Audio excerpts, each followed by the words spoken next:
Well, supposedly I'm going to be one of the teachers, but right now I am learning. Carolyn Anderson and the others here today at the Good Samaritan Society, Prairie Creek in Sioux Falls, South Dakota, are students learning the ins and outs of the iPad.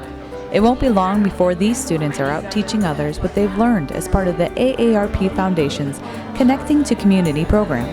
The 6-month study puts iPads in the hands of 55 seniors in an effort to combat social isolation by connecting through internet activities, games, and social networks. The course is to teach us not only how to use this technology, but how it will communicate us with the community, with our family.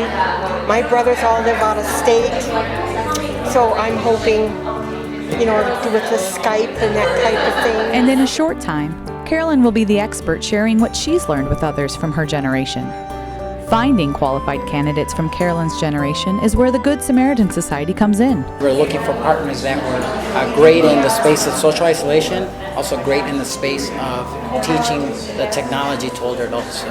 We came about to meeting Older Adults Technology Services, who essentially we identified to do 3 big things. One of them is provide the curriculum, the content for the training. The second was to provide training to the volunteers. And the third is to provide ongoing support and coaching to the volunteers of the program. And from there, we designed a model where we would identify a regional local partner. In the case of Sioux Falls is the Good Samaritan Society. The amazing thing about GSS is now we have the University of South Dakota that's involved in a more robust research, academic research with this program. So we're actually going to be able to see academically test our hypothesis that in fact technology is a tool to move people out of social isolation. The Good Samaritan Society's role will be to make sure there are enough qualified volunteers, identify those that are at risk, and to keep the program on track. And that's why today's training is so important.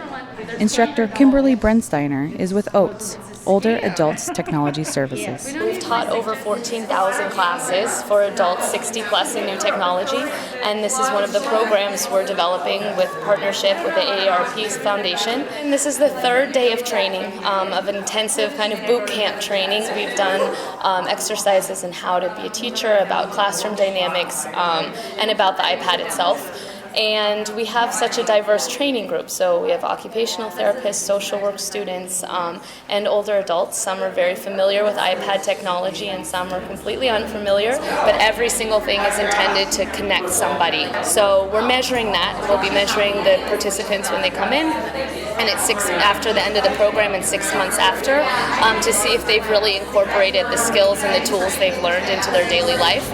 Dragon, YouTube, Pinterest, a free book app, and Snapspeed. You don't have to listen long to hear that these soon-to-be instructors are catching on quick. Right now I don't quite know what my role is to be yet because I'm so learning myself. But sometimes, when you can't figure things out for yourself and you struggle, then when you go to help someone else, you've already gone through that. So I'm hoping that with that process that I can help somebody else too. One of the women who came yesterday with her walker, and she said, well, I'm 90 years old, and she said, a couple years ago I resolved not to learn anything new. And I said, why would you do that? What made you? She's like, well, I'm 90. What am I going to learn new now? She said, but then I'm still here, and God has a plan for all of us, so I might need to rethink that decision.